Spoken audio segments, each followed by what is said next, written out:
Sander Sayas, isang undefeated champion with a perfect record of 23 wins and 13 knockouts. 23 anyos pa lamang, siya ang kasalukuyang youngest unified world champion. Kumakampanya sa 154-pound division or super welterweight. May taas na 5'10", 74 inches reach. Kung panonoorin ang kanyang mga laban, makikita ang halos kompleto ang sandatang pandigma ng batang ito. Speed, power, decent footwork, knows how to box, knows how to finish, exciting lumaban. Parang naaalala ko sa kanyang katauhan ang batang Oscar De La Hoya. Although parang mas mabilis lang ang mga paa ni Sayas kay Oscar, pero mas mabilis, mas malutong at mas malakas naman po sumuntok si De La Hoya kaysa kay Sayas sa aking opinyon. Pero the way bumitaw ng combo itong si Sayas, parang naaalala ko talaga si Oscar sa kanya.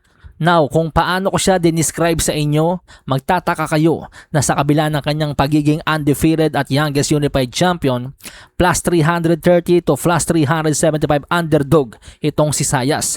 Dihadong-dihado po sa kanyang paparating na laban. Mas liyamado pa sa kanya ang challenger. Paano nga ba ito nangyari? Bakit parang walang naniniwalang kaya niyang talunin si Jaron Boots Ennis, isang boksingero na kung tutusin ay galing sa mas mababang dibisyon?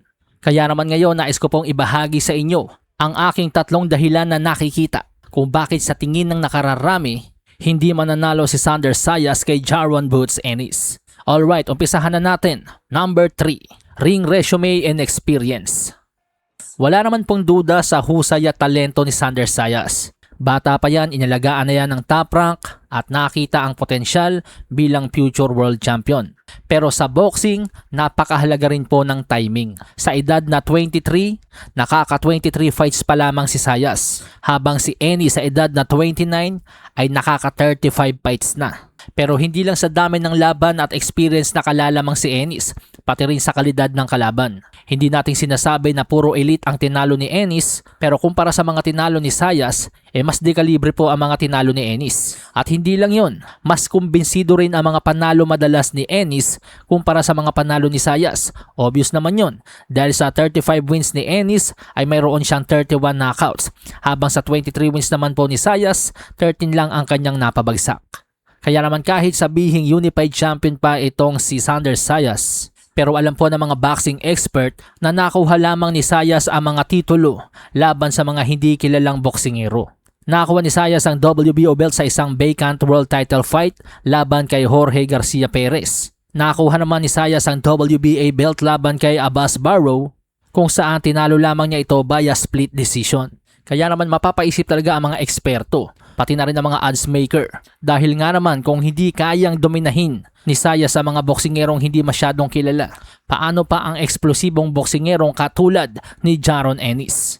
Kaya naman maging si Terence Crawford na kilalang kritiko ni Jaron Ennis, sinasabing sa tingin niya mananalo si Ennis sa laban dahil masyado pang maaga para kay Sayas ang pagsagupa sa isang Jaron Ennis. Now, punta naman tayo sa number 2. Public perception. Matagal nang mataas ang reputasyon ni Jaron Ennis. Imagine 2022 pa lang na may mention na siya bilang isa sa mga malaking banta sa titulo noon ni Terence Crawford at Errol The Truth Spence.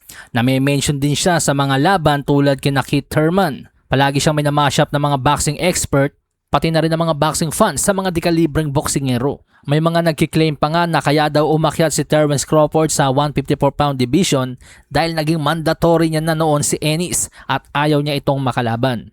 At imagine laban kay Terence Crawford, hati ang opinyon ng mga boxing fans. May mga nagsasabing kayang talunin ni Ennis si Crawford. Maraming naniniwala sa kanyang kakayahan. Samantalang si Sander Sayas naman po, bagamat naging hot prospect din siya, pero walang wow factor na tipong mapapasabi ka na ito ang boksingerong tatalo kay Jermel Charlo. Ito ang susunod na magiging hari ng 154-pound division. Imagine unified world champion na siya ngayon, pero kahit itapat mo siya kay Virgil Ortiz, kahit sabihin natin hindi pa naging world champion si Ortiz, hindi magiging favorite si Sayas laban kay Ortiz. Parang Ryan Garcia versus Mario Barrios. Kahit hindi pa naging world champion si King Ray nung maglaban sila ni Barrios at si Barrios ay 2 division champion na, pero nakita naman po natin naging dihado pa rin sa betting odds itong si Barrios laban kay Ryan Garcia. So parang ganyan din po yung sitwasyon ngayon ni Sander Sayas. Kahit siya yung Unified Champion, dehado siya dahil sa taas ang reputasyon ni Ennis at malaki ang tiwala sa kanya na mga boxing expert at odds maker. Now, punta naman po tayo sa number 1. Ennis can do it better. Nabanggit ko kanina sa inyo na halos kompleto ang sandatang pandigma nitong si Sander Sayas. Speed, power, decent footwork, knows how to box, knows how to finish, at ang ganda bumitaw ng left hook pati na rin ng mga kombinasyon. He does a little bit of everything. Pero yun nga lang ang problema ni Sayas, lahat ng kanyang tinataglay, lahat ng kanyang kayang gawin, ay tinataglay din ni Ennis at mas kayang gawin ng mas matindi ni Ennis. Tulad ng nasabi natin kanina, si Sayas mabilis, pero mas mabilis si Ennis. Si Sayas maganda ang footwork, pero mas maganda ang footwork ni Ennis. Sayas can box, pero mas magaling bumax si Ennis. Malakas sumuntok si Sayas, pero mas malakas sumuntok si Ennis. Lahat ng strengths ni Sayas, speed, power, footwork, ring IQ, defense, meron din si Ennis pero mas mataas ang level. Kung bibilangin mo, halos walang aspeto na lamang si Sayas sa lahat ng departamento. Mas kompleto at mas eksplosibo talaga si Ennis. Kaya naman sa mata ng mga odds makers, hindi nakapagtataka na kahit undefeated pa itong si Sayas at isang Unified World Champion, mas liyamado pa rin sa kanilang pananaw si Jaron Boots Ennis dahil nga po mas dominant ang kanyang arsenal. Malasahin ang baraha, patunayan mo sa'kin ha, sino man ang mabunot na kalaban, di ka tatakbo ha, sa bayan ko sa bayan, papalag ako para